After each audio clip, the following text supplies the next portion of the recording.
فرمایا اے یحییٰ ہماری کتاب کو مضبوطی سے تھامے رہو،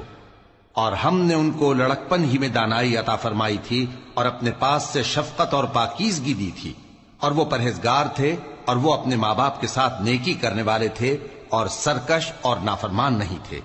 اور جس دن وہ پیدا ہوئے اور جس دن وفات پائیں گے اور جس دن زندہ کر کے اٹھائے جائیں گے ان پر سلام ہے۔ اور کتاب یعنی قرآن میں مریم کا بھی تذکرہ کرو، جب وہ اپنے لوگوں سے الگ ہو کر مکان کے مشرقی حصے میں چلی گئیں، پھر انہوں نے ان کی طرف سے پردہ کر لیا، تو ہم نے ان کی طرف اپنا فرشتہ بھیجا، سو وہ ان کے سامنے ایک خوبصورت مرد کی صورت میں آیا۔ مریم بولی کہ اگر تم پرہیزگار ہو تو میں تم سے بچنے کے لیے رحمان کی پناہ لیتی ہوں۔ فرشتے نے کہا کہ میں تو تمہارے پروردگار کا بھیجا ہوا یعنی فرشتہ ہوں، اور اس لیے آیا ہوں کہ تمہیں پاکیزہ لڑکا بخشوں۔ مریم نے کہا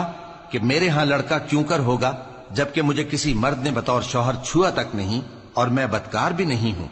فرشتے نے کہا کہ یوں ہی ہوگا، تمہارے پروردگار نے فرمایا کہ یہ مجھے آسان ہے اور میں اسے اسی طریق پر پیدا کروں گا تاکہ اس کو ہم لوگوں کے لیے اپنی طرف سے نشانی اور ذریعہ رحمت بنائیں، اور یہ کام مقرر ہو چکا ہے۔